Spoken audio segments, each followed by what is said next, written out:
Welcome back, gang, to 31 Black Witches of Halloween. Today, we're going to be talking about True Blood's favorite medium, Lafayette Reynolds, or how they pronounce in the show, Lafayette. Lafayette is the most fire chef. He's a hustler. I know he was a street pharmacist at some point, dealing in vampire blood and who knows what else. He was one of the most powerful people on the show. In a town where werewolves, vampires, and fae are normal, Lafayette stands out still. Lafayette is like a multi-faceted character in the show. I was probably way too young to be watching the show, so a lot of his character I didn't understand. But more as an adult today, I get it now. Definitely before his time for sure. And y'all, he's a 304. Don't know what that is. He's selling that thing too. And he has a rough exterior. He done whooped a few dudes in the show. I just remember Lafayette punching on them 3 dudes I ordered at the restaurant. Talking about they want a burger hold the AIDS. Some wild shit like that. I mean, uppercut one of them, sat them all back down, and told them, "You gonna eat the food how I cook it. Don't forget to tip the waitress."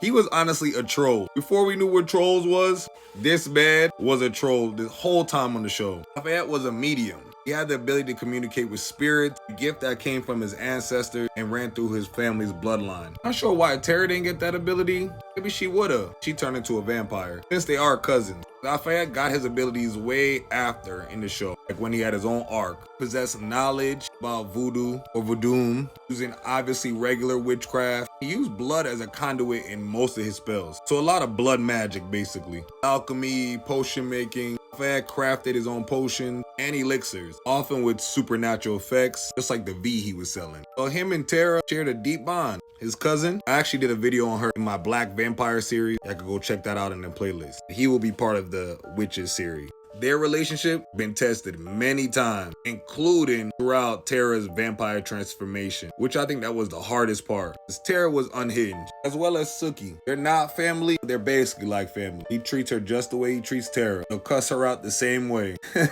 It all comes out of a place of love. And Jesus, his romantic partner in the show. So Jesus, interestingly enough, was a brujo.